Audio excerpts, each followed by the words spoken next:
अस्सलामु अलैकुम वरहमतुल्लाहि वबरकातुहू। अल्हम्दुलिल्लाहि कफ़ा व सलामुन अला इबादिहिल्लज़ीना इस्तफ़ा, अम्मा बाद। मोहतरम नाज़रीन किराम, आसान दर्स कुरान के अंदर 23वें पारे का 5वां रुकू है, जिसके अंदर सूरह साफ़ात सूरह नंबर 37 की शुरू की 21 आयतें हैं। औज़ुबिल्लाहि मिनश्शैतानिर्रजीम, बिस्मिल्लाहिर्रहमानिर्रहीम। वस्साफ़ात सफ़्फ़ा, सफ़ बाँध कर खड़े होने वाले फ़रिश्तों की कसम। फ़ज़्ज़ाजिरात ज़जरा, फिर खूब डांट डपट करने वालों की कसम।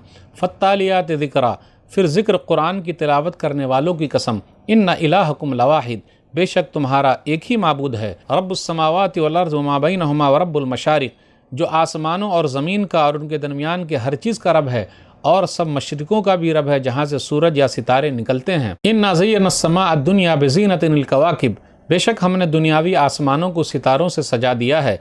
वहिफ़्ज़म मिन कुल्लि शैतानिम मारिद, और हर शरीर शैतान से सितारों को दुनियावी आसमान की हिफाजत का ज़रिया बनाया है। ला यस्मऊन इलल मलाइल आला व युक़ज़फ़ून मिन कुल्लि जानिब, वो शैतान लोग आलम बाला आसमान की मजलिसों की बातें सुन नहीं सकते, और हर तरफ से उस शरीर शैतानों को आग के अंगारों से मारा जाता है।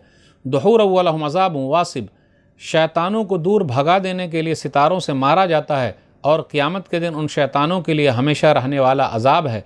इल्ला मन ख़तफ़ल ख़तवत फ़अतबअहु शिहाबुन साक़िब, मगर कोई शैतान कोई ख़बर उचक ले जाता है तो एक दहकता हुआ अंगारा, चमकता हुआ सितारा उसके पीछे लग जाता है। फ़स्तफ़्तिहिम अहुम अशद्दु ख़ल्क़न अम्मन ख़लक़ना इन्ना ख़लक़नाहुम मिन तीनिल लाज़िब, ऐ नबी सल्लल्लाहु अलैहि वसल्लम, आप काफिरों से पूछ लीजिए, क्या इंसान का दोबारा पैदा करना ज़्यादा मुश्किल है, या हमारी पैदा की हुई दूसरी मखलूक यानी आसमान व ज़मीन का दोबारा पैदा करना ज़्यादा मुश्किल है। बेशक हमने इंसान को लैसदार चिमटने वाली मिट्टी से पैदा किया है। बल अजिब्ता वयस्खरून, ऐ नबी सल्लल्लाहु अलैहि वसल्लम, आप तो काफिरों के क़यामत के इनकार पर ताज्जुब करते हैं, और वो लोग क़यामत का मजाक उड़ा रहे हैं।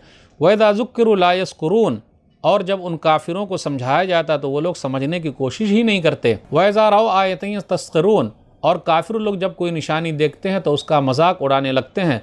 वक़ालू इन हाज़ा इल्ला सिहरुम मुबीन, और काफिर कहते हैं ये तो खुला हुआ जादू है। ऐज़ा मितना वकुन्ना तुराबा वज़ामन इन्ना लमबऊसून, काफिर कहते हैं क्या जब हम मर जाएंगे और मिट्टियाँ और हड्डियाँ हो जाएंगे तो क्या सचमुच दोबारा उठाए जाएंगे। अब आबाउनल अव्वलून, क्या हमारे पिछले बाप दादे भी दोबारा उठाए जाएंगे। कुल नाम व अंतुम दाखिरून, आप सल्लल्लाहु अलैहि वसल्लम कह दीजिए हाँ ऐसा ज़रूर होगा, और तुम बिल्कुल बेबस हो गए। फ़इन्नमा हिय ज़जरतुन वाहिदतुन फ़इज़ा हुम यंज़ुरून, दोबारा उठना तो बस एक डांट होगी, जिसके बाद सब लोग ज़िंदा होकर सब कुछ देख रहे होंगे। वक़ालू या वैलना हाज़ा यौमुद्दीन, काफिर लोग कहेंगे हाय हमारी बर्बादी, ये तो बदले यानी क़यामत का दिन है। हाज़ा यौमुल फ़स्ल लज़ी कुंतुम बिही तुकज़्ज़िबून, कहा जाएगा यही वो फैसले का दिन है जिसे तुम झुटलाया करते थे। नाज़रीन इकराम, आसान दर्स कुरान के अंदर 23वें पारे का 5वां रुकू, जिसके अंदर सूरह साफ़ात सूरह नंबर 37 की शुरू की 21 आयतें हैं। साफ़ात सूरह नंबर 37 नुज़ूल के हिसाब से तरतीब नंबर 56 है। साफ़ात सब बांधे हुए फरिश्ते, उसका जिक्र आयत नंबर 1 में है। सूरह साफ़ात ये मक्की सूरह, हिजरत से पहले मक्का और उसके आसपास उतरने वाली सूरत मक्की है। इसके अंदर 182 आयतें हैं और 5 रुकू हैं। सूरह साफ़ात का खुलासा, सूरह साफ़ात के शुरू में फरिश्तों का जिक्र है, वो सब बांधे हुए हैं। उसके बाद ये कहा गया कसम खाकर कि तुम सबका माबूद एक ही है। उसके बाद आखिरत के इनकार करने वालों का जिक्र है, वो कहते हैं कि जब मर जाएंगे मिट्टी में मिल जाएंगे तो क्या दोबारा उठाए जाएंगे। उसके बाद जन्नतियों का जिक्र है कि छलकते हुए जाम हैं, बेशुमार नेमतें हूरईन हैं। जहन्नमियों का जिक्र है, खाने के लिए थूअर का दरख्त है जो जहन्नम के बीज से उगता है। उसके बाद नबियों के वाक़यात हैं, नूह अलैहिस्सलातु वस्सलाम और उनकी कौम का जिक्र है। उसके बाद इब्राहीम अलैहिस्सलातु वस्सलाम उनकी कौम का जिक्र है।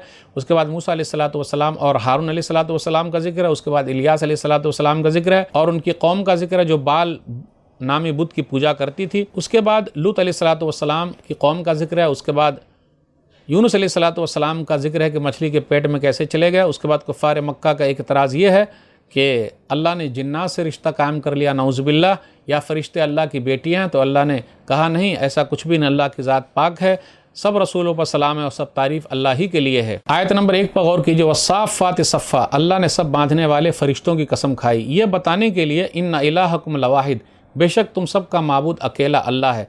अल्लाह जिसकी चाहे अपने बंदों में से कसम खा ले, लेकिन हमें और आपको सिर्फ अल्लाह की कसम खानी है। इंसान की कसम नहीं खानी, बेटे की कसम नहीं खानी, अपनी कसम नहीं खानी, शौहर की कसम नहीं खानी, माँ बाप की कसम नहीं खानी, किसी की कसम नहीं खानी। कसम खानी है तो सिर्फ अल्लाह की कसम खानी है। फिर आगे ये कहा गया व रब्बुल मशारिक़, और अल्लाह ताला मशरिकों का रब है। इसका मतलब ये है कि सूरज जो निकलता है 365 दिन الگ الگ حصے سے نکلتا ہے، تو نکلنے کے اعتبار سے کئی مشرق ہے، اس لیے کہا رب المشارق۔ قرآن کریم کی اور آیتوں پر غور کیجئے، جیسے سورہ صافات سورہ نمبر 37 میں آیت نمبر 5 ہے، پھر اسی طریقے سے سورہ معارج سورہ نمبر 70 میں آیت نمبر 40 ہے، فلا اقسم برب المشارق والمغارب انا لقادرون، بے شک میں قسم کھاتا ہوں مشرقوں اور مغربوں کے رب کی، بے شک ہم قادر ہیں۔ تو بہت سارے مشرق، بہت سارے مغرب، تو سورج نکلنے کے اعتبار سے 365 دن جو ہے نکلتا ہے، پھر ڈوبتا بھی ہے تو الگ الگ ڈوبتا ہے، تو اس معنی میں ہے۔ پھر اسی طرح ایک جگہ پہ یہ بھی ہے رب المشرقین و رب المغربین، سورہ رحمان سورہ نمبر 55 آیت نمبر 17، کہ رب جو ہے 2 مشرق کا رب ہے، 2 مغرب کا رب ہے۔ تو اس کا مطلب کیا؟ 2 مشرق 2 مغرب سے کیا مراد؟ ایک ٹھنڈی کے لیے مشرق، ایک گرمی کے لیے مشرق، تو اسی طریقے سے ہے 2 مشرق 2 مغرب ہو گئے۔ اب یہ ہے رب المشرق والمغرب لا الہ الا هو فاتخذہ وکیلا، سورہ مزمل سورہ نمبر 73 آیت نمبر 9، کہ مشرق اور مغرب کا رب ہے، تو اس سے کیا مراد ہے؟